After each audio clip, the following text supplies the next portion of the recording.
Hello pharmacist, welcome to notes card. आज हम इस वीडियो में diploma in pharmacy first year के ह्यूमन एनाटॉमी एंड फिजियोलॉजी के चैप्टर 7 के बारे में बात करेंगे, जो हमारा है कार्डियोवास्कुलर सिस्टम। इससे पहले हमने बाकी के चैप्टर्स के बारे में पढ़ लिया है, उनका लिंक आपको इस वीडियो के डिस्क्रिप्शन में मिल जाएगा, तो प्लीज आप जाके चेक कर सकते हैं। वीडियो को स्टार्ट करने से पहले हम देखेंगे कि हमें कौन कौन से अपने टॉपिक्स क्लियर करने हैं, कौन कौन सी चीजें हम कार्डियोवास्कुलर सिस्टम में पढ़ेंगे। अगर मैं सिलेबस की बात करूं तो सबसे पहले हमें पढ़ना है anatomy and physiology of heart. जो डिप्लोमा के स्टूडेंट है उन्हें पता होगा कि एनाटॉमी में हम क्या रीड करते हैं और फिजियोलॉजी में क्या करते हैं। एक बार याद दिलाने के लिए मैं फिर से आपको बता देती हूँ कि एनाटॉमी में हमें जो पढ़ना है, क्योंकि हमें एनाटॉमी पढ़नी है हार्ट की, तो डेफिनेटली सी बात है कि हम हार्ट की पोजीशन, हार्ट के चैम्बर्स, हार्ट के पार्ट के बारे में स्टडी करेंगे। अगर मैं बात करूं फिजियोलॉजी में, तो फिजियोलॉजी में हम देखेंगे कि हार्ट हमारा कैसे काम करता है, ब्लड का सर्कुलेशन कैसे करता है। Next one is blood vessels and circulation, क्योंकि डेफिनेटली सी बात है कि हार्ट की बात हो रही है तो ब्लड वेसल्स भी प्रेजेंट होगी, और हार्ट में ब्लड का सर्कुलेशन कैसे होता है, किन तरीकों से होता है, वो हमें पढ़ना है। अगर सर्कुलेशन की बात करूं तो 3 टाइप्स के सर्कुलेशन हमें रीड करने हैं, that is the pulmonary, coronary and systemic circulation. Next one is cardiac cycle and heart sound के बारे में आपको पढ़ना है, basic of ECG, blood pressure and regulation. तो बेसिकली हमें कुछ ये वाले टॉपिक्स अपने क्लियर करने हैं। फर्स्ट ऑफ ऑल हम देखेंगे कार्डियोवास्कुलर सिस्टम होता क्या है। जैसे कि आपको शो हो रहा होगा कि कार्डियोवास्कुलर 2 वर्ड से मिलकर बना हुआ है। First one is cardio and second one is vascular. Cardio का मतलब होता है हार्ट और वस्कुलर का मतलब होता है ब्लड वेसल्स। तो आप कह सकते हैं कि हार्ट जो होता है, यानी कि जो हमारा कार्डियोवास्कुलर सिस्टम है, उसमें हमारा blood, heart and blood vessels present होती है। नेक्स्ट हम करते हैं the heart beat around 10 lakh times every day, यानी कि हमारा अगर बात की जाए कि एक दिन में हार्ट कितनी बार बीट करते हैं, तो अबाउट 10 लाख टाइम्स हमारा जो हार्ट है वो एक दिन में बीट करेगा। Next one is which add up to about 35 millions beat in a year. अगर देखा जाए कि एक साल में जो हमारा हार्ट है वो कितनी बार बीट करते हैं, तो 35 मिलियंस और अबाउट हमारा हार्ट जो है वो बीट करता है। नेक्स्ट अगर देखा जाए कि अगर एवरेज लाइफ टाइम का निकाला जाए तो 2.5 बिलियन टाइम्स हमारा जो हार्ट है वो बीट करता है। तो अब हम कह सकते हैं कि जो हमारा हार्ट है, जो हमारा कार्डियोवास्कुलर सिस्टम में हार्ट, ब्लड वेसल्स और ब्लड प्रेजेंट होता है, वो हमारा मोस्ट इंपोर्टेंट पार्ट है हमारी बॉडी का, हमारी लाइफ का। नेक्स्ट अगर फंक्शंस की मैं बात करूं तो जो हमारा हार्ट होता है वो ब्लड को पंप करता है, प्यूरिफाई करता है एंड सर्कुलेट करते हैं। तो डेफिनेटली सी बात है कि जो हमारा कार्डियोवास्कुलर सिस्टम है वो सर्कुलेशन सिस्टम में भी आता है। नेक्स्ट हम बात करेंगे anatomy of heart.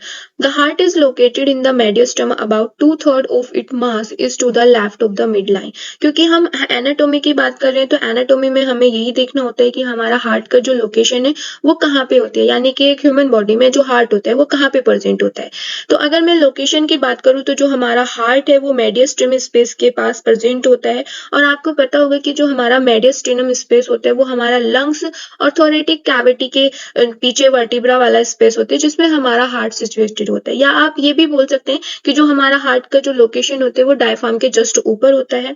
Next, it apex is the pointed inferior part, it base is the broad superior part. यानी कि जो हमारा हार्ट का जो शीर्ष होता है वो नुकीला होता है, जबकि आधार जो होता है वो चौड़ा होता है। अगर हार्ट के शेप की बात की जाए तो जो हमारा हार्ट का शेप होता है वो कौन शेप होता है, और स्मॉल रफली होता है, और इसमें हमारी जो टोटली प्रेजेंट होती है वो मसल्स प्रेजेंट होती है। तो कभी कभी क्वेश्चन पूछ लिया जाता है कि क्या हमारे हार्ट में कोई बोन्स प्रेजेंट होती है, तो आपको आंसर देना है कि नहीं, हमारे हार्ट में कोई भी बोन्स प्रेजेंट नहीं होती, क्योंकि हमारा जो हार्ट है वो टोटली आपका मसल से मिलकर बना होता है। नेक्स्ट अगर मैं बात करूं कि हार्ट की लंबाई कितनी होती है और हार्ट की चौड़ाई कितनी होती है, तो एक ह्यूमन अडल्ट में जो हार्ट की लंबाई होती है वो 12 सेंटीमीटर होती है, और अगर चौड़ाई की बात करूं तो वो 9 सेंटीमीटर होता है। और ये मोस्ट इंपोर्टेंट क्वेश्चन है क्योंकि इससे सबसे ज्यादा एमसीक्यूज आते हैं। अगर थिकनेस बात की जाए, इसमें मेंशन नहीं है, तो हमारा जो ये हार्ट में जो थिकनेस होती है वो 6 सेंटीमीटर थिकनेस होती है। तो आप इसको कहीं नोट डाउन कर सकते हैं क्योंकि ये सबसे ज्यादा इंपॉर्टेंट क्वेश्चन है। ओके, तो नेक्स्ट हम बात करेंगे वेट ऑफ हार्ट की, हार्ट का कितना वेट होता है। It broadest point and 6 centimeter thick with an average mass of 250 gram in adults female and 300 gram in adults male। तो जैसे कि मैंने आपको बता दिया था कि जो हमारे हार्ट में थिकनेस होती है वो 6 सेंटीमीटर होती है, और अगर मैं वेट की बात करूँ तो जो अडल्ट फीमेल होते हैं उसमें हार्ट का जो वेट होता है वो 250 ग्राम होता है, जबकि जो मेल्स होते हैं उनमें हार्ट का ग्राम ज्यादा रहता है एज कम्पेयर टू फीमेल। कितना रहेगा, 300 ग्राम इसमें रहेगा। तो आप कहीं पे इसको नोट डाउन कर सकते हैं क्योंकि ये मस्ट इंपॉर्टेंट है, बहुत ज्यादा इंपॉर्टेंट है। नेक्स्ट हम बात करेंगे चैम्बर ऑफ हार्ट, कितने हार्ट के चैम्बर्स होते हैं, क्योंकि आप लोगों को पता है कि जो हम अभी फिलहाल पढ़ रहे हैं वो है एनाटॉमी। तो एनाटॉमी में हम पढ़ते हैं स्ट्रक्चर, ऑफ पर्टिकुलर पार्ट। तो हम अगर हार्ट की बात कर रहे हैं तो हार्ट में जो 4 चैम्बर्स इंक्लूड होते हैं और हमारा जो हार्ट है वो 2 पार्ट्स में डिवाइड हो जाता है, that is the superior and inferior. यानी कि हार्ट का जो ऊपर वाला पार्ट होगा उसको आप बोलेंगे सुपीरियर चैम्बर और जो नीचे वाला पार्ट होगा उसको आप बोलेंगे इंफीरियर चैम्बर। तो अगर मैं चैम्बर्स की बात करूँ तो हार्ट में 4 टाइप के चैम्बर्स प्रेजेंट होते हैं, क्योंकि हमारे हार्ट में बीच में सेप्टम प्रेजेंट होती है, इसीलिए हम इसको राइट और लेफ्ट में कन्वर्ट कर लेते हैं। तो आप बोल सकते हैं कि right part and left part. Next is the coronary sulcus between the artery and ventricular and the anterior and posterior sulci between the ventricles on the anterior and posterior surface of the heart respectively. तो सबसे पहले हम देखेंगे कि coronary sulcus क्या होता है। Coronary circus एक ऐसा सरफेस होता है हार्ट में जो हमारे आर्टरी और वेंट्रिकुलर को सेपरेट करके रखते हैं। क्योंकि मैंने आपको पहले भी बताया था जो हमारे हार्ट में जो अपर पार्ट होता है दैट इज कॉल्ड आर्टिया, उसको आप आर्टिया बोलोगे, और जो हमारा लोअर पार्ट होता है हार्ट को उसको हम वेंट्रिकुलर बोलेंगे। फिर हमने इनको डिवाइड किया था 4 पार्ट्स में। 4 पार्ट्स में हमने कैसे डिवाइड किया था, क्योंकि राइट साइड का जो पार्ट होता है हार्ट का दैट इज द राइट आर्टिया एंड राइट वेंट्रिकुलर, और जो लेफ्ट वाला पार्ट होता है दैट इज द लेफ्ट आर्टिया upper part of the heart and left ventricular lower of the part of heart.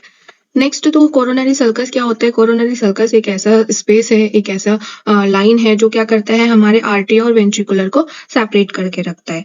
Next हम देखेंगे द राइट आर्टियम receive blood from the superior vena cava, यानी कि जो हमारा राइट साइड का आर्टिया होता है वो डीऑक्सीजनेटेड ब्लड को रिसीव करता है with the help of superior vena केवा। Inferior vena cava and coronary sinus, तो ये क्या करेगा, जितना जो भी हमारा राइट आर्टिया होता है वो हमारा सुपीरियर वेना केवा से आने वाले ब्लड को या इंफीरियर वेना केवा से आने वाले ब्लड को या कोरोनरी साइनस से आने वाले ब्लड को रिसीव करता है। It is separated internally from the left आर्टियम by the internal septum which contain the fossa. तो जैसे कि मैंने आपको बताया था कि जो हमारा हार्ट में एक सेप्टम होती है, एक दीवार होती है जो हमारे हार्ट को कन्वर्ट करके रखती है, डिवाइड करके रखती है। तो राइट साइड वाला जो आपका हार्ट का पार्ट रहेगा that is the right side of heart, और जो लेफ्ट में रहेगा that is the left of the heart. तो इन्होंने भी यही बोला है कि इसमें क्या होता है, एक सेप्टम प्रेजेंट होती है जो क्या करके रखती है लेफ्ट आर्टियम और लेफ्ट वेंट्रिकुलर और राइट आर्टियम और राइट वेंट्रिकुलर को अलग अलग करके रखती है। अब बात करते हैं ब्लड एग्जिस्ट द राइट आर्टियम थ्रू द ट्राइकस्पिड वॉल। तो जैसे कि हमारा जो ब्लड था वो हमारा राइट आर्टियम में जो रिसीव हुआ था with the help of superior vena केवा, inferior vena cava and coronary sinus. अब हमारा जो ब्लड है वो राइट आर्टियम से कहाँ पे जाएगा, क्योंकि लोअर पार्ट में जाएगा तो लोअर पार्ट को हम क्या बोलते थे, वेंट्रिकुलर, और क्योंकि ये राइट साइड है तो क्या बोलेंगे, राइट वेंट्रिकुलर। तो जो हमारा ब्लड है वो राइट आर्टियम से कहाँ पे जाएगा, राइट वेंट्रिकुलर में जाएगा, लेकिन किसकी हेल्प से जाएगा, with the help of tricuspid valve. तो ट्राइकस्पिड वॉल प्रेजेंट होती है, कहाँ पे प्रेजेंट होती है ये मैं आपको एक बार बता देती हूँ। ये हमारा राइट आर्टियम और राइट वेंट्रिकुलर के बीच में प्रेजेंट होती है। ये वॉल का काम क्या होता है, वॉल का काम होता है कि जैसे ही आपका ब्लड राइट आर्टियम से राइट वेंट्रिकुलर में जाने की कोशिश करेगा, वैसे ही ये ट्राइकस्पिड वॉल ओपन हो जाएगी, और जैसे ही आपका जो ब्लड है वो वेंट्रिकुलर में पहुंच जाएगा वैसे ही ये ट्राइकस्पिड वॉल बंद हो जाएगी। नेक्स्ट हम बात करते हैं the right ventricle receive blood from the right आर्टियम। जैसे कि मैंने आपको पहले भी बताया था कि जो हमारा ब्लड है वो राइट आर्टियम से राइट वेंट्रिकल में गया है with the help of tricuspid wall. It is separated internally from the left ventricle by the interventricular septum. तो इसमें जो होता है, जो हमारे लेफ्ट वेंट्रिकल और राइट वेंट्रिकल के बीच में एक सेप्टम होती है जिसको आप इंटरवेंट्रिकुलर सेप्टम बोलते हो, and pump blood through the pulmonary valve into the pulmonary trunk. Then finally क्या होता है कि हमारा जो ब्लड है वो पंप करता है with the help of pulmonary wall और हमारा पल्मोनरी ट्रंक में चला जाता है। नेक्स्ट देखते हैं oxygenated blood enter the left आर्टियम from the pulmonary vein and exist through the bicuspid mitral valve. जैसे कि पहले भी हुआ था हमारे साथ, हमारा जो डीऑक्सीजनेटेड ब्लड था वो एक चैम्बर से दूसरे चैम्बर में जाता है, लेकिन यहाँ पे क्या है कि हमारा जो ब्लड है वो ऑक्सीजनेटेड हो गया है, यानी कि हमारा प्यूरिफिकेशन हो गया है। अब बात आती है कि प्यूरिफिकेशन कैसे हुआ है, वो आप आगे फिजियोलॉजी में जरूर पढ़ेंगे। अभी फिलहाल बात करते हैं हम लोग, जो हमारा जो ऑक्सीजनेटेड ब्लड था वो हमारा लेफ्ट आर्टियम में पहुंच गया है with the help of pulmonary vein, and then फिर क्या होता है कि जो हमारा ऑक्सीजनेटेड ब्लड है वो लेफ्ट आर्टियम से लेफ्ट वेंट्रिकुलर में पहुंचता है with the help of bicuspid valve, और बाइकस्पिड वॉल को आप माइट्रल वॉल भी कहा जाता है। तो हमारा ऑक्सीजनेटेड ब्लड जो है वो लेफ्ट आर्टियम से लेफ्ट वेंट्रिकुलर में पहुंचता है with the help of bicuspid valve. कभी कभी क्वेश्चन पूछ लिया जाता है कि बाइकस्पिड वॉल का दूसरा नाम क्या है, तो आप मेंशन कर सकते हो कि जो बाइकस्पिड वॉल को हम माइट्रल वॉल भी बोला जाता है। नेक्स्ट देखते हैं the left ventricle pump oxygenated blood through the aortic aortic valve into the aorta. तो हमारा इसमें क्या है, क्योंकि हमारा जो ऑक्सीजनेटेड ब्लड है वो कहाँ पे पहुंच गया, तो लेफ्ट वेंट्रिकल में पहुंच गया था। तो लेफ्ट वेंट्रिकल से क्या होता है, ब्लड जो है, ऑक्सीजनेटेड ब्लड जो है वो एरोटिक वॉल में पहुंचता है और एरोटिक वॉल से होते हुए वो एरोटा में पहुंचता है। और आप सभी को पता होगा कि एरोटा किसके लिए रिस्पॉन्सिबल होती है। एरोटा जो पार्ट है वो हमारी पूरी बॉडी में सर्कुलेट करता है ऑक्सीजनेटेड ब्लड को, यानी कि एरोटा एक ऐसा पार्ट है जो हमारे बॉडी में ऑक्सीजनेटेड ब्लड को सर्कुलेशन करने का काम होता है। तो फाइनली ये जो हमारा हार्ट का बेसिक एनाटॉमी था वो आपने देखा है। बाकी इसमें फिजियोलॉजी ऑफ हार्ट अभी आगे नेक्स्ट वीडियो में हम देखेंगे। नेक्स्ट हम बात करेंगे thickness of the chamber. The thickness of the myocardium of the four chamber varies according the chamber functions, यानी कि जो चैम्बर्स की थिकनेस होती है वो चैम्बर के फंक्शंस के ऊपर वेरीज करेगी। The left ventricle with the highest workload has the thickest wall. तो यानी कि हमारा जो लेफ्ट वेंट्रिकल होता है उस पर वर्कलोड जो होता है वो हाई होता है, इसीलिए उसकी जो वॉल होगी वो हाई थिक होगी। The fibrous skeleton of the heart is dense connective tissue that surrounded and support the valves of the heart, यानी कि जो हमारा इसमें हार्ट का जो स्केलेटन होता है वो कनेक्टिव टिश्यू से अटैच रहता है, कनेक्टिव टिश्यू का बना हुआ होता है, जिससे वो क्या करता है, हमारा जो हार्ट है उसको सपोर्ट करके रखता है और एक वैल्यूज प्रोवाइड करता है। नेक्स्ट हमारा आता है फिजियोलॉजी ऑफ हार्ट, जो कि हमारा सबसे मोस्ट इंपॉर्टेंट है। इसमें आप डायग्राम के थ्रू सीखेंगे। अब फर्स्ट आता है इसमें चैम्बर ऑफ हार्ट, जिनकी बात हम पहले भी कर चुके हैं, लेकिन इसमें हम डायग्राम के थ्रू देखेंगे। तो आप सभी को पता होगा कि जो हमारे हार्ट में चैम्बर्स होते हैं वो 4 चैम्बर्स होते हैं। दैट इज द राइट आर्टियम, राइट वेंट्रिकुलर, लेफ्ट वेंट्रिकुलर। तो यानी कि हमारा जो हार्ट है, हार्ट का जो हमारा पोर्शन है वो 4 चैम्बर्स में डिवाइड है। 4 चैम्बर्स में डिवाइड होने के बाद जो हमारा राइट साइड वाला पोर्शन होगा उसको आप बोलोगे राइट साइड आर्टियम एंड वेंट्रिकुलर, और जो हमारा लेफ्ट साइड वाला पोर्शन होगा उसको बोलेंगे हम लेफ्ट आर्टियम और वेंट्रिकुलर। अब आप सभी को पता होगा कि जो अपर पार्ट होता है उसको हम बोलते हैं आर्टियम, और जो हार्ट का लोअर पार्ट होता है उसको हम वेंट्रिकुलर बोलते हैं। इसी तरह से इसका डिवाइडेशन हुआ है। अगर मैं फिजियोलॉजी की बात करूं, क्योंकि फिजियोलॉजी में अब हमें ये पढ़ना है कि जो हमारा डीऑक्सीजनेटेड ब्लड है वो कैसे हमारा ऑक्सीजनेटेड होता है। तो आप सभी को पता होगा कि जो हमारा डीऑक्सीजनेटेड ब्लड है वो सुपीरियर और इंफीरियर वेना केवा से कहाँ पे पहुंचता है, राइट आर्टियम में पहुंचता है। राइट आर्टियम में पहुंचने के बाद राइट आर्टियम और राइट वेंट्रिकुलर के बीच में एक वॉल प्रेजेंट होती है जिसका नाम क्या है, ट्राइकस्पिड वॉल है। तो ये वॉल ओपन होती है और डीऑक्सीजनेटेड ब्लड जो है वो एक चैम्बर से आपका, यानी कि राइट आर्टियम से आपका कहाँ पे पहुंचता है, राइट वेंट्रिकुलर में पहुंचता है। राइट वेंट्रिकुलर में पहुंचने के बाद अभी भी हमारा जो ब्लड है वो डीऑक्सीजनेटेड है, यानी कि अनप्यूरिफाइड है। यहाँ से जो हमारा राइट वेंट्रिकुलर से जो हमारा ब्लड है वो कहाँ पे पहुंचेगा, लंग्स में पहुंचेगा। और जो मेन फंक्शन होता है लंग्स का वो यही होता है कि ये हमारे हार्ट के जो डीऑक्सीजनेटेड ब्लड को ऑक्सीजनेटेड ब्लड में कन्वर्ट करता है। तो राइट वेंट्रिकुलर से हमारा क्या है, पल्मोनरी वॉल के थ्रू कहाँ पे जाएगा, लंग्स में जाएगा, और लंग्स इसको क्या कर देगा, प्यूरिफाइड कर देगा, यानी कि ऑक्सीजनेटेड कर देगा। आफ्टर द ऑक्सीजनेटेड ब्लड, यानी कि ऑक्सीजनेटेड ब्लड होने के बाद जो हमारा जो ब्लड है वो कहाँ पे जाएगा, लेफ्ट आर्टियम में जाएगा। और आपको यहाँ पे शो हो रहा होगा ये जो रेडनेस है इसका मतलब ही होता है आपका जो ब्लड है उसमें ऑक्सीजन ज्यादा है। तो हमारा जो ब्लड है ऑक्सीजनेटेड होने के बाद लेफ्ट आर्टियम से कहाँ पे जाएगा, लेफ्ट वेंट्रिकल में जाएगा। वेंट्रिकल किसकी हेल्प से जाएगा, बाइकस्पिड वॉल की हेल्प से जाएगा। और मैंने आपको बताया था कि जो हमारी बाइकस्पिड वॉल होता है उसको हम माइट्रल वॉल भी बोलते हैं। लेफ्ट वेंट्रिकुलर से जाने के बाद अब हमारा जो ब्लड है वो रेडी हो चुका है पूरी बॉडी में सर्कुलेशन होने के लिए। तो हमारा जो ब्लड है वो एरोटिक वॉल के थ्रू हमारा कहाँ पे जाएगा, ये हमारे जो है ये हमारा एरोटिक वॉल है, इसमें आप देख सकते हैं। और एरोटिक वॉल के थ्रू हमारा एरोटा में जाएगा। एरोटा में जाने के बाद एरोटा एक ऐसा पार्ट होता है जो हमारे ऑक्सीजनेटेड ब्लड को पूरी की पूरी बॉडी में सर्कुलेट कर देगा। तो अगर देखा जाए तो फिजियोलॉजी जो है वो बहुत ज़्यादा ईजी है, बस आपको ध्यान रखना है कि कैसे कैसे ब्लड का सर्कुलेशन होता है। अगर मैं इस डायग्राम की बात करूं तो हमारा जो ब्लड है उसको 2 पार्ट्स में डिवाइड कर रखा है। एक में आपको इसका जो कलर है वो रेड दिखाई दे रहा होगा, एक में इसका जो कलर है वो अलग दिखाई दे रहा है। तो ये जो रेड कलर आपको दिखाई दे रहा है इसका साफ सीधा मतलब ये है कि जो हमारा डीऑक्सीजनेटेड ब्लड था वो ऑक्सीजनेटेड हो गया, यानी कि इसमें जो ऑक्सीजन की पावर है वो ज्यादा हो गई है। लेकिन जो दूसरी साइड में आपको ये नेक्स्ट अलग कलर का जो ब्लड दिख रहा है इसका मतलब है कि ये हमारा जो ब्लड है वो डीऑक्सीजनेटेड डीऑक्सीजनेटेड ब्लड है। और आपको पता होगा कि डीऑक्सीजनेटेड जो ब्लड होता है वो हमारा कहाँ से आते हैं, सुपीरियर और इंफीरियर वेन केवा से राइट आर्टियम में जाता है। तो अगर देखा जाए तो हमारी, अगर मैं बात करूं कि चैम्बर्स कितने होते हैं, तो 4 चैम्बर्स इसमें आपके रहेंगे, राइट आर्टियम, right ventricle, left आर्टियम, left ventricle. लेकिन अगर मैं बात करूं कि वॉल कितनी प्रेजेंट होती हैं, तो आपने देखा होगा कि हमारी जो वॉल होती है वो 4 वॉल हार्ट में आपका प्रेजेंट रहती है। फर्स्ट कौन सी है आपकी, राइट आर्टियम और राइट वेंट्रिकल के बीच में जो प्रेजेंट होती है इसको बोला जाता है ट्राइकस्पिड वॉल। लेकिन लेफ्ट आर्टियम और लेफ्ट वेंट्रिकल के बीच में जो प्रेजेंट होती है इसको बोला जाता है बाइकस्पिड वॉल और माइट्रल वॉल। अब ये 2 वॉल हो चुकी हैं, लेकिन बात आती है कि 2 वॉल और कौन कौन सी है।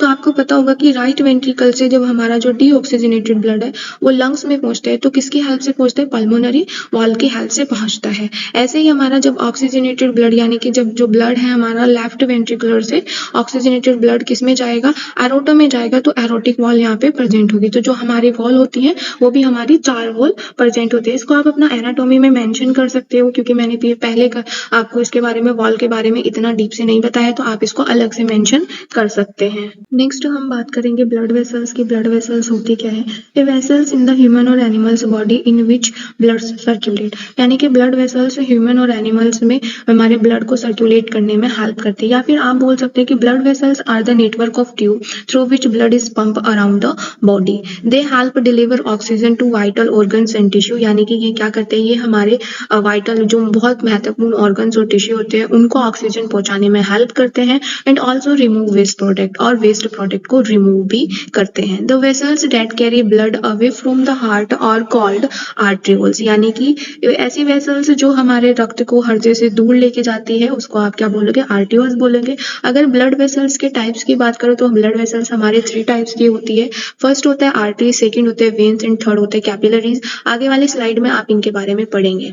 नेक्स्ट देखते हैं, your body contain about 60,000 miles of blood vessels, यानी कि हमारी बॉडी में कम से कम हमारी 60,000 माइल्स हमारी ब्लड वेसल्स प्रेजेंट होती है, जो हमारे ब्लड को एक जगह से दूसरी जगह पहुंचाने में हमारी हेल्प करते हैं। नेक्स्ट हम बात करेंगे टाइप ऑफ ब्लड वेसल्स, यानी कि हमारी जो ब्लड वेसल्स होती है वो कितने टाइप्स की होती है। तो 3 टाइप्स की आपकी ब्लड वेसल्स होती हैं, arteries, when and capillaries. Arteries they carry blood away from your heart, यानी कि जो हमारी आर्टरीज होती हैं वो ब्लड को हमारे हार्ट से दूर लेकर जाती हैं। वेन्स की अगर मैं बात करूँ तो they carry blood back towards your heart, यानी कि वेन्स जो होती हैं वो हमारे ब्लड को वापस हृदय में यानी कि हार्ट में लेकर आती हैं। नेक्स्ट अगर मैं बात करूँ capillaries, the smallest blood vessels, यानी कि ये सबसे छोटी ब्लड वेसल्स होती है जो हमारे आर्टरीज और वेन दोनों से कनेक्टेड रहती है। कभी कभी क्वेश्चन पूछ लिया जाता है कि what is the basic difference between arteries and when, तो आप डायग्राम के थ्रू भी समझ सकते हैं। आर्टरीज जो होती हैं वो होती हैं जो हमारे ब्लड को हार्ट से दूर लेके जाते हैं, जबकि जो वेन्स होती हैं वो वापस हमारा जो ब्लड का फ्लो कराते हैं वो हमारे हार्ट में कराते हैं। अगर कैपिलरीज के बारे में बात करूं तो कैपिलरीज वो ब्लड वेसल्स है जो हमारे आर्टरीज और वेन दोनों से अटैच रहेगी। नेक्स्ट हम बात करेंगे सर्कुलेशन की। जैसे कि आपने पहली स्लाइड में देखा था कि हमें पल्मोनरी और सिस्टमिक सर्कुलेशन के बारे में पढ़ना है और जानना है कि बेसिक डिफरेंस दोनों में क्या होता है।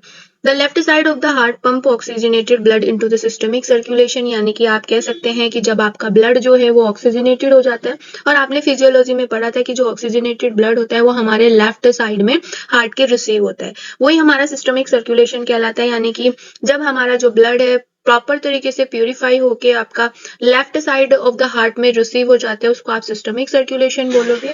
और क्या ये जो प्यूरिफाइड ऑक्सीजनेटेड ब्लड है वो क्या करता है, हमारे सभी बॉडी के जितने भी टिश्यू होते हैं उसमें रिसीव हो जाता है एक्सेप्ट द एयर से alveoli of the lungs.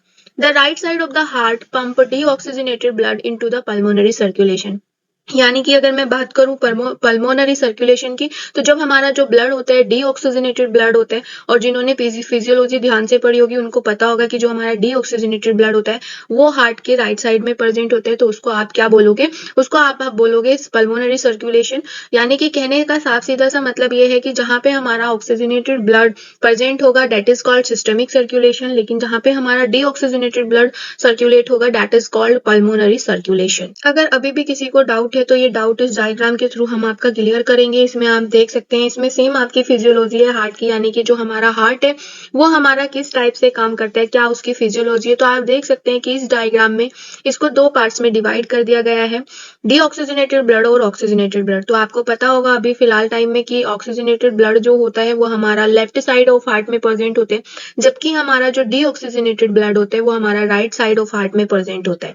Same ऐसे ही इसमें भी डिवाइडेशन किया गया है। इसमें जो आप ये रेड कलर से आप इंडिकेट कर रहे हो, ये हम आपको कह सकते हैं कि ये हमारा क्या है, ऑक्सीजनेटेड ब्लड है, यानी कि जो प्यूरिफाई होके आ चुका है। और इसमें ये वाला ब्लू कलर है, लाइट ब्लू कलर आप देख सकते हैं, तो ये हमारा क्या है, डीऑक्सीजनेटेड ब्लड है, यानी कि ये हमारा जो है पर्टिकुलरली हमारा ऑक्सीजन अभी इसमें प्रेजेंट नहीं है। तो जैसे कि अगर पहले आपने फिजियोलॉजी ध्यान से पढ़ी होगी, तो जो हमारे हार्ट की फिजियोलॉजी होती है, फर्स्ट क्या स्टेप इसमें प्रोसीड होता है, फर्स्ट स्टेप होता है कि हमारा जो डीऑक्सीजनेटेड ब्लड है वो सुपीरियर वेने केवा, इंफीरियर वेने केवा और कोरोनरी साइनस के थ्रू कहाँ पे प्रेजेंट होते हैं, राइट आर्टियम में प्रेजेंट होता है। और इन्होंने यहाँ पे डिनोट किया है कि यहाँ पे जब आपका जो ब्लड होगा वो डीऑक्सीजनेटेड ब्लड होगा, यानी कि उसमें कोई भी ऑक्सीजन प्रेजेंट नहीं होगी। अब मैंने आपको बताया था ये हमारा फर्स्ट स्टेप रहेगा, इन्होंने स्टेप वाइज यहाँ पे डिनोट किया हुआ है, तो आपको इजी तरीके से आप समझ सकते हो कि जो हमारा स्टेप्स है वो फर्स्ट स्टेप्स के अकॉर्डिंग चलेगा। नेक्स्ट मैंने आपको बताया था कि जो हमारा राइट आर्टियम होता है और राइट वेंट्रिकुलर होता है, उसके बीच में एक वॉल ओपन होती है जिसको आप बोलते हो ट्राइकस्पिड वॉल। देन हमारा क्या होता है कि जो डीऑक्सीजनेटेड ब्लड राइट आर्टियम में प्रेजेंट था, राइट आर्टियम से वो जाएगा आपका राइट वेंट्रिकुलर में with the help of tricuspid wall, यानी कि आप कह सकते हैं कि आपकी जो ट्राइकस्पिड वॉल है वो ओपन होगी और आपका जो डीऑक्सीजनेटेड ब्लड है वो आपका राइट वेंट्रिकुलर में चला जाएगा, यानी कि lower part of the heart. Next हम देखते हैं, अब मैंने आपको बताया था कि जो हमारा pulmonary trunk and pulmonary arteries होती हैं, वॉल ओपन होगी, पल्मोनरी वॉल ओपन होगी और हमारा जो डीऑक्सीजनेटेड ब्लड जो अभी तक राइट वेंट्रिकुलर में वो हमारा चला जाएगा लंग्स में, जहाँ पे हमारा क्या होगा, लंग्स जो है जो लंग्स है वो ब्लड का जो CO2 है वो लॉस कर देगा और O2 को गेन कर लेगा। और आपको पता होगा कि जब ब्लड से ऑक्सीजन गेन हो जाएगी तो हमारा जो डीऑक्सीजनेटेड ब्लड है वो ऑक्सीजन में कन्वर्ट हो जाएगा। तो कभी कभी क्वेश्चन पूछ लिया जाता है कि हार्ट में ऐसा कौन सा पार्ट होता है जो डीऑक्सीजनेटेड ब्लड को ऑक्सीजन में कन्वर्ट करते हैं, तो आपका जो आंसर होगा वो होगा लंग्स, यानी कि लंग्स एक ऐसा पार्ट है जो हमारे डीऑक्सीजनेटेड ब्लड को ऑक्सीजन में कन्वर्ट करता है। देन आप देख सकते हैं कि नेक्स्ट जो प्रोसीजर होगा वो होगा हमारा, जब हमारा जो ब्लड है वो ऑक्सीजन गेन कर लेगा, ऑक्सीजनेटेड हो जाएगा, तो वो हमारा पल्मोनरी वेन के थ्रू लेफ्ट आर्टियम में पहुंचेगा, यानी कि upper part of the heart. Then मैंने आपको बताया था कि लेफ्ट आर्टियम और लेफ्ट वेंट्रिकुलर के बीच में एक वॉल प्रेजेंट होती है, that is the bicuspid valve, जिसको आप क्या बोलते हैं, माइट्रल वॉल भी बोलते हैं। माइट्रल वॉल ओपन होगी और आपका जो ऑक्सीजनेटेड ब्लड है वो लेफ्ट आर्टियम से लेफ्ट वेंट्रिकुलर में रीच करेगा। देन उसके बाद हमारा यहाँ पे एक एरोटिक वॉल प्रेजेंट होती है, क्योंकि हमारी टोटल 4 वॉल प्रेजेंट होती थी। एरोटिक वॉल ओपन होगी, जो ऑक्सीजनेटेड ब्लड हमारा अभी लेफ्ट वेंट्रिकुलर में प्रेजेंट था वो हमारा एरोटा में जाएगा और एरोटा में जाने के बाद वो हमारा सिस्टमिक सर्कुलेशन में चला जाएगा। तो मैं आपको जस्ट इस डायग्राम के थ्रू समझाना चाह रही थी कि what is the basic difference between pulmonary circulation and systemic circulation.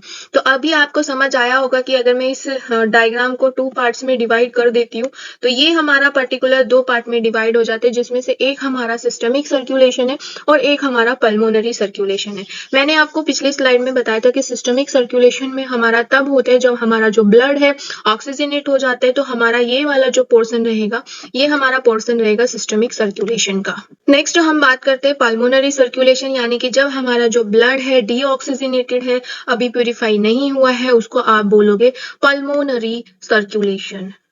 तो आई होप कि आपको समझ आ गया होगा what is the basic difference between pulmonary circulation and systemic circulation. बहुत इजी प्रोसेस है, बस हमें थोड़ा सा ध्यान से देखना है कि कहाँ पे कौन सी प्रोसेस हो रही है।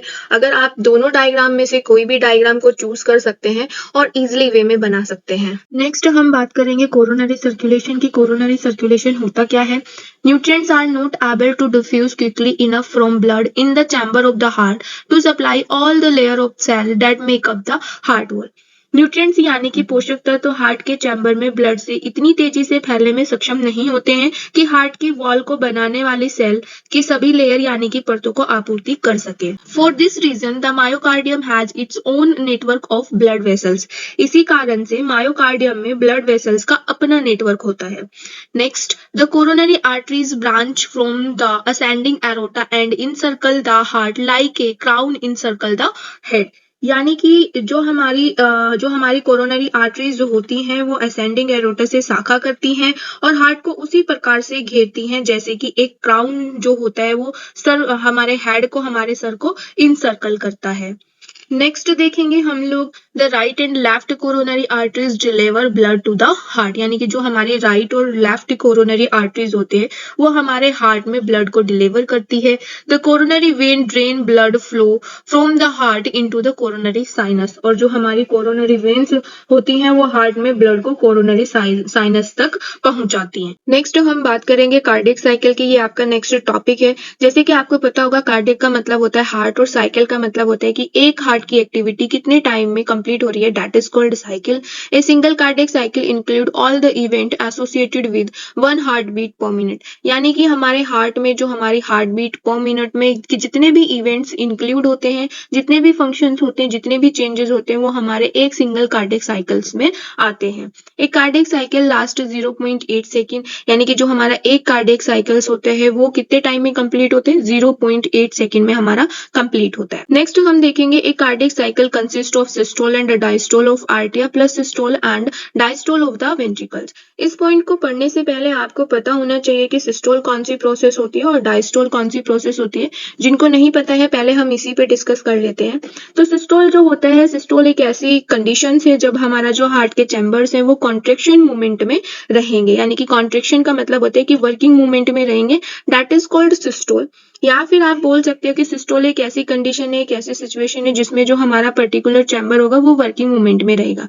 जबकि डायस्टोल इसके जस्ट अपोजिट होता है। डायस्टोल वो एक ऐसी कंडीशंस होते हैं जिसमें आपका पर्टिकुलर चैम्बर रिलैक्स मूवमेंट में रहेगा और वो ब्लड को पंप नहीं करेगा। तो दोनों में बेसिक डिफरेंस है। कभी कभी पूछ लिया जाता है कि what is the basic definition या what is the basic difference between systole and diastole. तो अगर मैं बात करूं जो हमारा कार्डियक साइकिल है ये दोनों ही प्रोसेस को इंक्लूड करता है। यानी कि एक मोमेंट में हमारा क्या होगा, सिस्टोलिक कंडीशन भी इंक्लूड होगी और दूसरे मोमेंट में हमारा डायस्टोल कंडीशन भी इंक्लूड होगी। या फिर अगर मैं आपको इजी वे में समझाऊं तो जब हमारे किसी पर्टिकुलर चैम्बर में ब्लड प्रेजेंट रहेगा that is called systolic, and जब हमारा जो पर्टिकुलर चैम्बर है उससे जो ब्लड है वो नेक्स्ट चैम्बर में जाएगा तो that is called diastolic.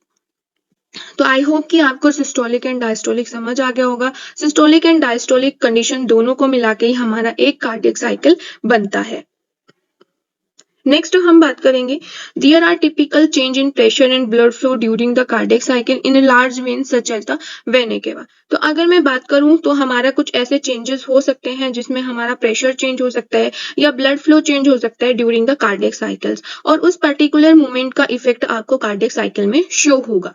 Such oscillation in pressure and flow may at time be transmitted to more peripheral vessels. There are 3 positive pressure way। यानी कि अगर देखा जाए तो प्रेशर जो जिसके ऊपर डिपेंड होता है that is the blood flow और टाइमिंग, इन दोनों के ऊपर हमारा जो कार्डियक साइकिल है वो डिपेंड होती है, जो हमारा 3 वेव से मिलकर बनी होती है that is the A, C and V।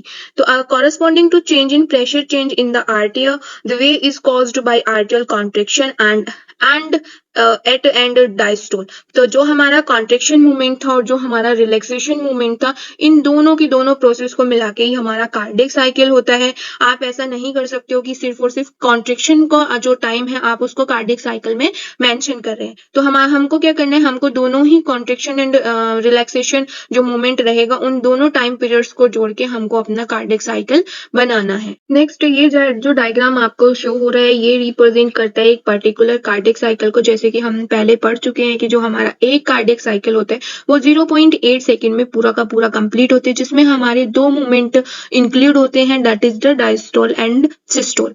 तो पर्टिकुलर हम इसमें देखेंगे कि सिस्टोल कौन सी प्रोसेस होती है और डायस्टोल कौन सी प्रोसेस होती है। तो अगर आपको याद हो तो मैंने अभी आपको बताया कि सिस्टोल जो प्रोसेस होती है वो प्रोसेस होती है जिसमें हमारा जो पर्टिकुलर चैम्बर है वो हमारा रिलैक्स मूवमेंट में रहेगा, कोई भी वर्किंग मूवमेंट उसमें नहीं होगा। जबकि हमारा जो सिस्टोल होता है वो पर्टिकुलर वो मूवमेंट है जिसमें हमारा जो हार्ट चैम्बर होगा वो कॉन्ट्रैक्शन मूवमेंट में होगा, ब्लड को पंप कर रहा होगा।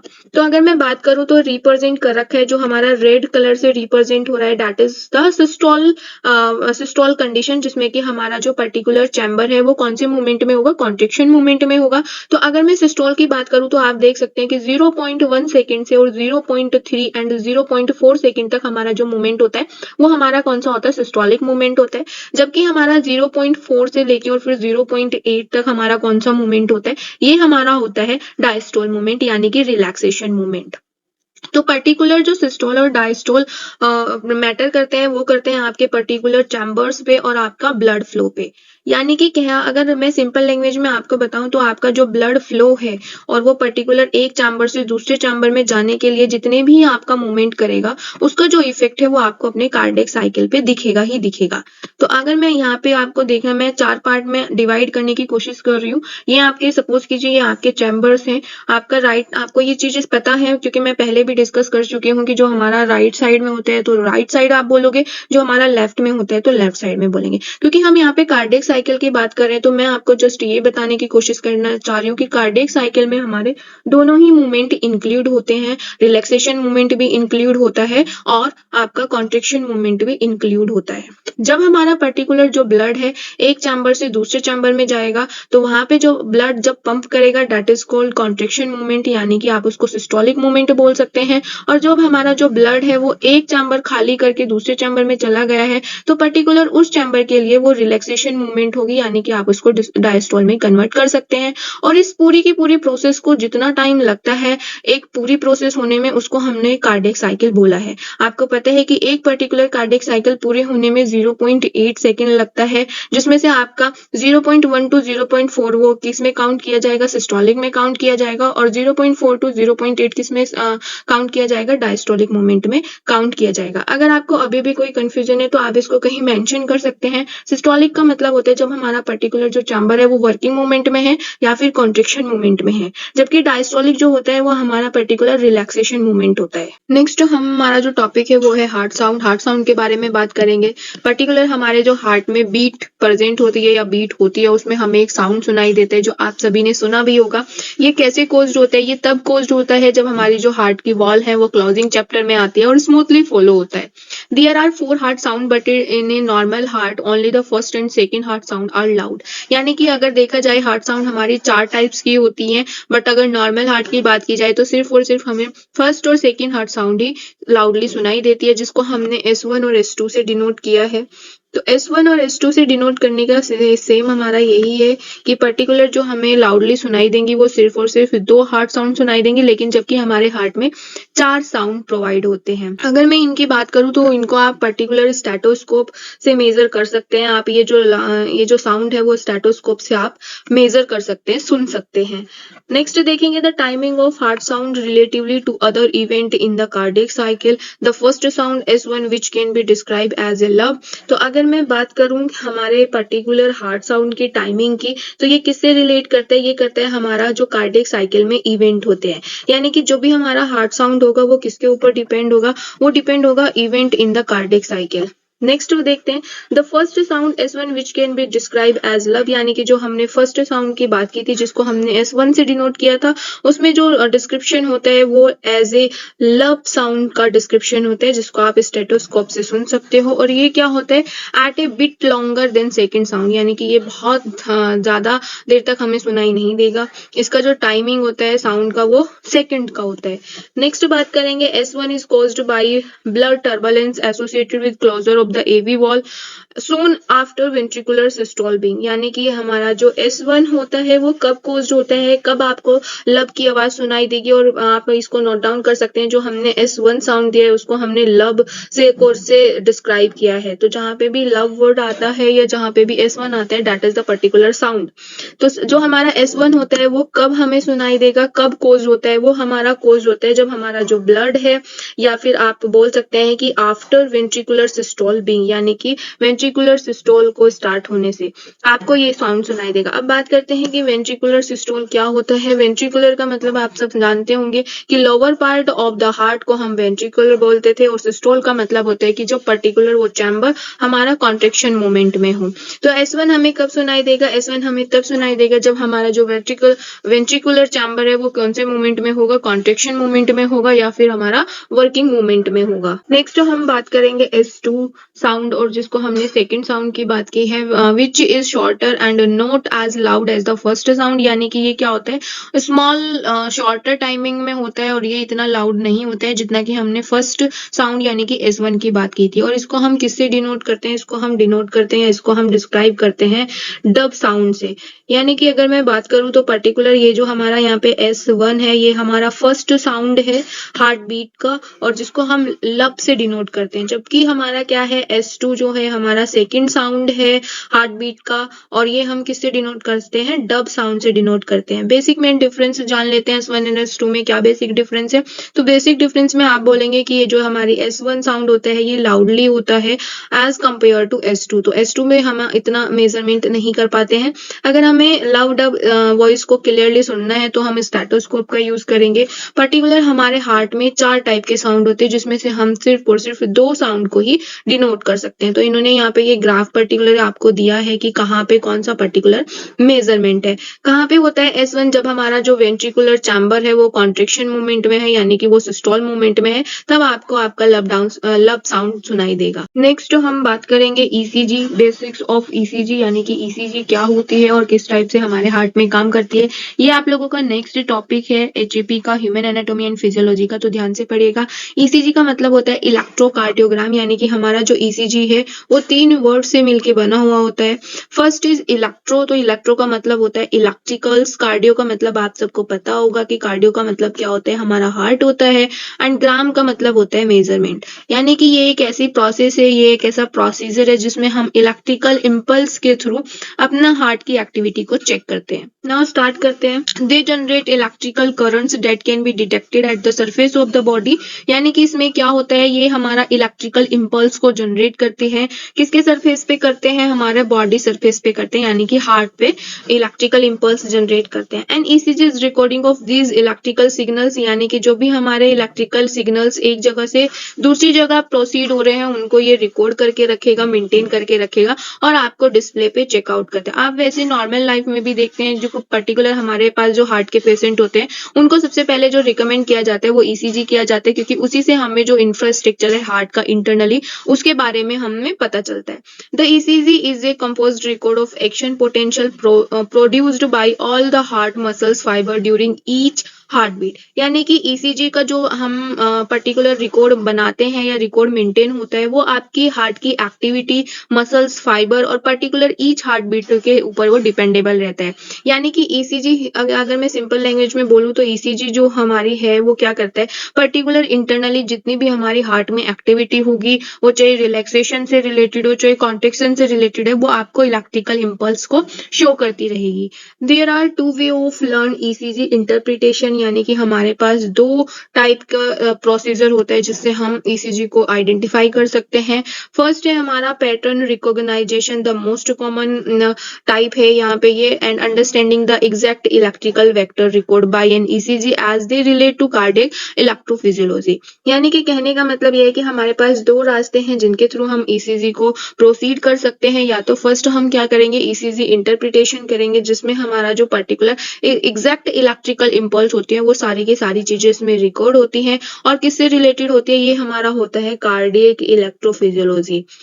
The most people learn a combination of both, यानी कि आप इनको क्या कर सकते हो? कॉम्बिनेशन में भी यूज कर सकते हो।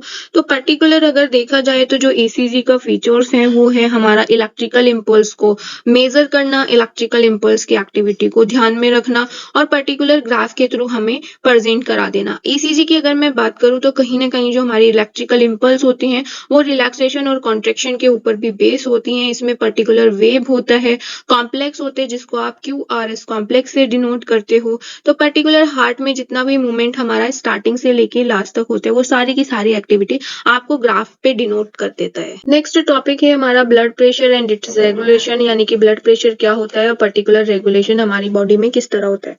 Blood pressure is the pressure of blood pushing against the wall of your arteries. Blood pressure आपकी आर्टरीज की वॉल पर ब्लड का दबाव होता है जिसको आप बीपी भी बोलते हैं। Arteries carry blood from your heart to other part of your body. तो आर्टरीज आपके हार्ट से ब्लड को आपकी बॉडी के अन्य भागों तक ले जाने में हेल्प करता है। Your blood pressure normally rise and fall through out the day. आपका ब्लड प्रेशर सामान्यतः पूरे दिन बढ़ता और घटता रहता है, और हमारा जो बीपी होता है वो पर्टिकुलर हमारे ब्लड के सर्कुलेशन के ऊपर भी डिपेंड करता है, यानी कि दिनचर्या के ऊपर आपका जो ब्लड प्रेशर है कहीं ना कहीं डिपेंडेबल होता है। नेक्स्ट करते हैं बात, blood pressure is determined both by the amount of blood your heart pump and the amount of resistance to blood flow in your arteries. अगर मैं ब्लड प्रेशर के डिटर्मिनेशन की बात करूं तो पर्टिकुलरली ये दो पार्ट्स में के ऊपर डिपेंडेबल होता है। फर्स्ट है हमारा हार्ट द्वारा पंप किए जाने वाले ब्लड की मात्रा, और सेकेंड है हमारा आर्टरीज में ब्लड फ्लो के प्रतिरोधक की मात्रा। दोनों के ऊपर डिपेंड करता है। The more blood your heart pump and the narrow your arteries, the higher your blood pressure। यानी कि आपका हार्ट जितना अधिक ब्लड पंप करेगा और आपकी आर्टरीज जितनी नैरो होंगी, आपका बीपी उतना ही अधिक होगा। नेक्स्ट हम बात करते हैं यूनिट ऑफ ब्लड प्रेशर, यानी कि कौन सी यूनिट में हम इसको मेजरमेंट करेंगे। A blood pressure reading is given in millimetre of mercury, mmHg में हम इसको डिनोट करते हैं। अगर एक नॉर्मल हेल्दी पर्सन के नॉर्मल बीपी की बात करूं तो हमारा जो नॉर्मल बीपी होता है 120 to 80 mmHg होता है। इट हैज टू नंबर, यानी कि ये दो पार्ट्स में डिवाइड होते हैं, systolic pressure and diastolic pressure. अगर सिस्टोल कंडीशन और डायस्टोल कंडीशन की मैं बात करूं तो सिस्टोलिक कंडीशन और डायस्टोलिक कंडीशन मैंने आपको पहले भी बताया था, फिर से एक बार देख लेते हैं। सिस्टोलिक कंडीशन वो कंडीशन होती है जिसमें वो पर्टिकुलर पार्ट कॉन्ट्रिक्शन मूवमेंट में रहेगा, वर्किंग मूवमेंट में रहेगा, जबकि डायस्टोलिक प्रेशर जस्ट इसका अपोजिट होता है। डायस्टोलिक प्रेशर में पर्टिकुलर जो पार्ट होगा वो रिलैक्सेशन मूवमेंट में रहेगा। तो सिस्टोलिक प्रेशर क्या होता है, the first upper number measure the pressure in your arteries when your heart beat, यानी कि पहला ऊपरी नंबर आपके हार्ट की बीट के समय आपकी आर्टरीज में प्रेशर को मेजर करता है। और कितना होता है हमारा सिस्टोलिक प्रेशर, सिस्टोलिक प्रेशर जो होता है वो आपका 120 होता है। डायस्टोलिक प्रेशर की अगर मैं बात करूं, डेफिनेटली सी बात है रिलैक्सेशन मूवमेंट रहेगा। तो द सेकेंड और lower number measure the pressure in your arteries between beat, यानी कि दूसरा निचला नंबर बीट के बीच आपकी आर्टरीज में प्रेशर को मेजर करता है। और कितना होगा 80 mmHg आपका जो होगा वो डायस्टोलिक प्रेशर होगा। अगर दूसरी लैंग्वेज में बात करूं तो systolic pressure is the maximum blood pressure during contraction of the ventricles, यानी कि जो सिस्टोलिक प्रेशर होता है वो सबसे ज्यादा ब्लड प्रेशर होता है during the contraction of the ventricle, जबकि diastolic pressure is the minimum pressure recording just period of the next contraction, यानी कि जब आगे हमारा कॉन्ट्रैक्शन इंक्लूड होगा उसके बारे में आप क्या करोगे, डायस्टोल को मेजर करोगे। तो अगर 120 और 80 में मैं बात करूं तो 120-80 हमारा नॉर्मल बीपी होता है, और 120 हमारा क्या होता है, सिस्टोलिक प्रेशर होता है, जबकि 80 हमारा क्या होता है, डायस्टोलिक प्रेशर होता है। नेक्स्ट इसमें हमने कुछ इंपॉर्टेंट क्वेश्चन दिए हैं, इंपॉर्टेंट क्वेश्चन को आप देख सकते हैं। कुछ ऐसे इंपॉर्टेंट क्वेश्चन है जो हमने पिछले की स्लाइड में पढ़े हैं, तो आपसे रिक्वेस्ट है कि आप सब इनको नोट करें और सॉल्व करने की कोशिश करें। इंपॉर्टेंट क्वेश्चन की अगर मैं बात करूं तो डेफिनेटली सी बात है कि हमने कार्डियोवास्कुलर सिस्टम पढ़ा था, तो कार्डियोवास्कुलर सिस्टम से ही रिलेटेड कुछ इसमें क्वेश्चन दिए गए हैं, तो या तो आप स्क्रीनशॉट ले सकते हैं या आप इनको राइट डाउन कर सकते हैं। और लास्ट में एक बार देख लेते हैं कि हमारी जो नेक्स्ट क्लास होगी वो कौन से टॉपिक पे होगी। तो जो आपका नेक्स्ट क्लास है का टॉपिक रहेगा वो रहेगा आपका रिस्पायरेटरी सिस्टम, जिसमें हम anatomy of respiration organ and their functions के बारे में रीड करेंगे, यानी कि anatomy and physiology of respiratory system, regulation mechanism of respiration को पढ़ेंगे, रिस्पायरेटरी वॉल्यूम एंड कैपेसिटीज को की डेफिनेशंस को पढ़ेंगे। तो ये पर्टिकुलर वो पॉइंट्स हैं जो हम अपने नेक्स्ट क्लास में कवर करेंगे। Thank you for watching this video. If you have any question और डाउट तो हमारा कमेंट बॉक्स ओपन है, आप उसमें जाकर के कमेंट अपने जो क्वेश्चन है वो हम तक पहुंचा सकते हैं। एज सुन एज पॉसिबल हम कोशिश करेंगे कि आपके क्वेश्चनों का आपको जल्दी से जल्दी आंसर मिले।